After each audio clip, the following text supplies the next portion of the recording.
Halo, assalamualaikum warahmatullahi wabarakatuh. Ketemu lagi dengan Dr. Albert Project, dokter alat berat. Kita kali ini ketemu di part 4 ya, kawan-kawan alat berat. Kita akan membahas Komatsu PC 300 series ya. Jadi buat kawan-kawan yang baru berkenalan dengan alat berat, pantengin terus video ini, dan buat kawan-kawan yang sudah biasa kerja di alat berat, tonton juga agar tetap ingat terkait hal-hal di PC 300 series ya. Oke, lanjut kita ke halaman selanjutnya. Nah, ini adalah kita bahas sedikit ya unit-unit Komatsu yang terfavorit, yang unit-unit kecil ya. Ini PC 300, walaupun ini salah gambarnya, ini PC 200 tapi kurang lebih aja. PC 300 kita akan spesifik di PC 300 yang akan kita bahas ya. Lanjut, ini adalah Komatsu PC 300. Variannya ada strip 8 biasa, ada yang M0 juga ada. Nah, kita akan lihat seperti apa. Nah, ini adalah PC itu adalah power crawler atau excavator. 300 itu adalah berat unit siap operasi. Sorry, ini belum diedit nih, harusnya 30 ton ya, sorry kawan-kawan ya. Terus ini LC adalah round crawler, sama seperti PC yang lain juga. Strip 8 adalah modifikasi yang ke-7, dan M0 juga sama ya. Ini PC 300 dari masa ke masa seperti ini, masih tampak jadul sekali. Ini sudah punah kayaknya, udah masuk di museum ya. Strip 2 yang pertama. Terus ini adalah yang strip 3 ya, masih agak kotak tapi cabinnya lebih bagus dari yang tadi nih. Ini bucketnya bucket spesial, biasanya untuk bikin selokan, tipe-tipe yang seperti ini. Ini juga udah jarang kita temui di lapangan ya. Ini dari masa ke masa. Ini adalah strip 4 sudah mulai ada kombinasi warna, walaupun kalau secara overall ya kurang lebih kayak strip 3, tapi kombinasi warnanya sudah ada.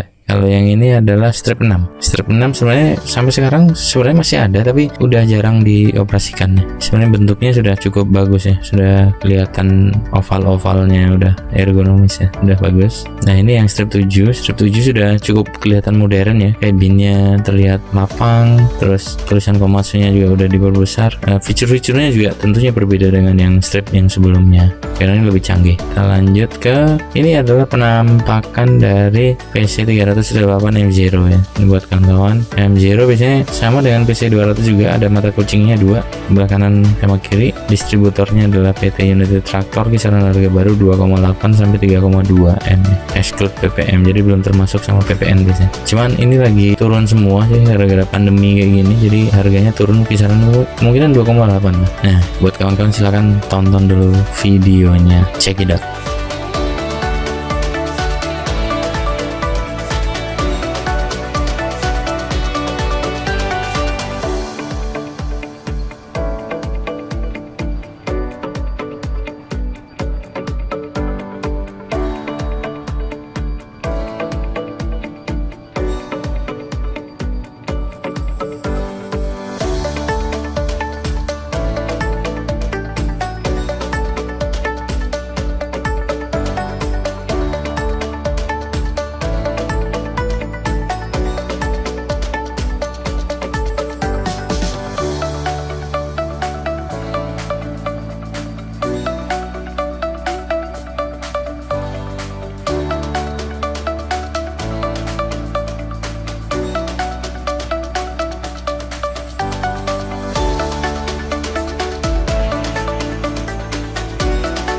Oke kawan-kawan, tadi sudah nonton video sedikit ya, itu adalah kurang lebih operasional di lapangan ya. Kita akan lihat spesifikasi di PC 308. Sebenarnya ada 2 jenis ya, ini special edition untuk eskavator Bango ya. PC 200 ada, 300 ada, merek lain juga ada Kobelco, Hitachi, Caterpillar juga ada yang tipe Bango seperti ini. Biasanya memang special case ya, di logging biasanya seperti itu digunakan. Kalau yang standar yang seperti ini. Nah, ini kalau kita lihat eskavator ini ditopang oleh 260 horsepower ya, grossnya. Kalau netnya 246 horsepower, jadi kurang lebih dioperasionalkan sama 246 tenaga kuda. Paket kapasitinya bisa setengah kubik sampai 2,3 kubik. Jadi satu bucket ini bisa maksimal 2,3, walaupun aktualnya juga bisa dilebihkan. Oke, lanjut. Nah, ini adalah spesifikasi engine-nya ya. Engine-nya seperti ini bentuknya kawan-kawan. Ini adalah engine perkawinan silang antara Cummins dengan Komatsu. Jadi kerjasama ya antara Cummins sama Komatsu. Dan infonya juga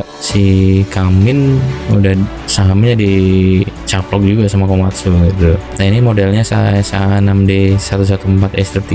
SAA itu supercharged air cooled aftercooler. Jadi dia menggunakan turbocharged, menggunakan air to air, terus 6 silinder dan diameter bornya 114 mm.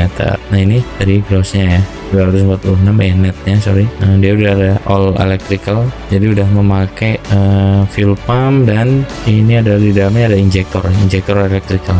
Hampir semua udah dikontrol sama electrical system. Sebenarnya kalau di luaran banyak yang mengeluhkan engine ini terlalu ringkih untuk fuel Indonesia.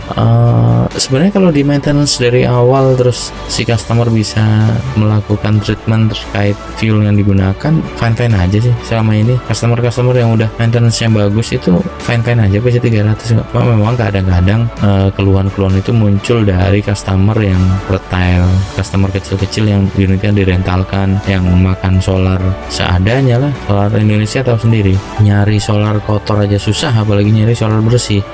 Ya itulah ya, memang dinamikanya gitu kalau di lapangan. Oke, kita lanjut ya. Nah, ini adalah spesifikasi dari kabinnya. Cukup lapang, terus kursinya juga udah kelihatan ergonomis banget, empuk. Terus lever handrestnya juga kanan kiri ada, jadi tinggal gerak-gerakin aja. Kebisingannya 70,9 desibel ya. Dibanding dengan yang sebelumnya itu 72, jadi berkurang kurang lebih 1, sekian desibel. Ya lumayan. Standar manusia itu lah kerja 8 jam 85 desibel maksimum. Nah, ini bisa dilengkapi dengan rear kamera ya di monitor panel ya, seperti ini. Kita lihat lagi, ini adalah spesifikasi dari monitor panelnya, sudah cukup mewah kalau menurut saya ini. Bahkan bisa dibilang mewah banget nih. Dibanding dengan merek-merek lain, monitor panelnya ini paling mewah. Tapi ada kelemahannya juga. Dengan monitor yang mewah seperti ini biasanya mudah dicuri. Ini bukan mudah dicuri ya, tapi banyak pencuri yang tertarik ini, waduh bagus nih kayaknya dijual gitu. Nah, si Komatsu juga nggak tinggal diam juga, dia sudah menyediakan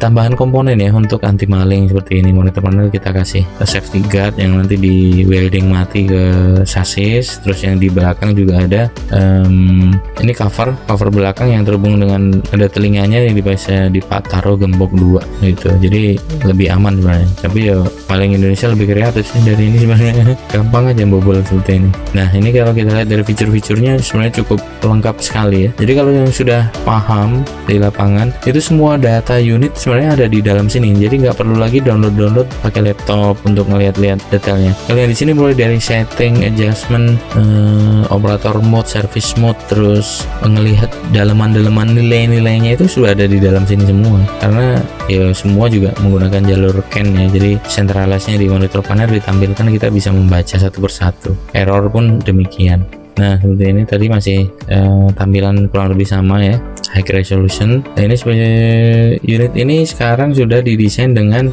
tambahan beberapa safety yang memang sangat diperlukan di lapangan. Ya, contoh ini kabinnya juga dia tahan terguling, jadi ketika dikasih beban dari samping itu struktur si kabinnya nggak masalah gitu. Jadi operator di dalamnya tetap aman. Terus selanjutnya di sini untuk keselamatannya di step floor-nya di sini ada dot plate-nya ya, ada cekung-cekungnya gitulah. Terus ini ada anti slipnya juga, kayak amplas sebenarnya, tapi keset nih kalau pakai sepatu itu keset banget. Nah, seperti itu. Untuk spesifikasi hidrolik sistemnya ditopang sama tandem piston pump. Jadi ada piston pump depan sama piston pump belakang. Jadi masing-masing pompa nanti fungsinya berbeda-beda. Paling mudah itu sebenarnya ARS BLB ya. Pompa belakang itu ARS, pompa depan itu BLB. ARS itu arm right travel swing, kalau yang depan itu boom left travel sama bucket gitu, supply-nya masing-masing. Nanti akan kita jelaskan detailnya di video terpisah ya kawan-kawan ya, biar nggak bingung lah. Ini hanya pengenalan dulu, biar videonya runtut dan runut dulu, biar nanti nyambungin satu persatunya gampang. Ini adalah spesifikasi dari sistem-sistemnya, sirkuit tracernya sekian-sekian, diameternya sekian-sekian. Jadi kawan-kawan kalau mau lakukan overhaul nggak usah repot-repot nyari diameternya berapa sih boomnya. Oh, di video Dr. Albert channel ada semua, nanti akan kita buatkan satu persatu. Nah, ini untuk swing sistemnya hydrostatic, masih menggunakan grease ya di swing circle bawah, ini di pinion bawah. Ini dalamannya dari swing machinery. Kalau swing motornya kurang lebihnya seperti ini, masih sama dengan yang lain juga sih pada umumnya. Untuk undercarriage kurang lebih seperti ini ya, bentuknya sama, komponennya juga sama, cuma memang dimensinya berbeda ya, karena PC300 lebih besar dibanding PC200. Standar equipmentnya yang ada di sini sudah cukup banyak, jadi komplit lah. Nah, ini kawan-kawan untuk disesuaikan di lapangan ya. Jadi untuk proyek di lapangan misalkan, oh ternyata PC300 kegedean nih, ya udah kalau mau nyari di bawahnya itu ada PC200 series ya, termasuk 210 juga. 210 itu masih pengembangan dari PC200 itu sendiri, jadinya 210 strip 10, ada juga yang udah strip 11, tapi yang strip 11 biasanya di Eropa sih, kalau yang strip 10 di Indonesia. Nah, ini yang untuk di atasnya, misalkan waduh ini kayaknya kurang besar nih bucket capacity-nya, ya udah berarti naik kelas ke PC400 series, bisa PC400 strip 8 atau PC490 sekalian yang di atasnya yang mendekati PC500. Jadi nanti disesuaikan dengan scope job yang ada di lab. Oke kawan-kawan, kurang lebihnya seperti itu untuk pengenalan PC300 series ya. Jadi harapannya video ini bisa membantu kawan-kawan memperdalam lagi ilmu alat berat. Jangan lewatkan lagi, nanti akan ada video selanjutnya yang lebih keren lagi, yang lebih spesifik lagi, termasuk error-errornya, nanti bagaimana error itu muncul, apa penyebabnya, cara penanganannya seperti apa saja yang harus dicek, nanti akan kita detailkan lagi, ada video selanjutnya ya. Oke, jangan lupa kawan-kawan untuk klik like, share, lonceng, dan subscribe-nya ya, tuh, biar kita lebih semangat lagi. Oke, saya akhiri. Wassalamualaikum warahmatullahi wabarakatuh. Bye bye.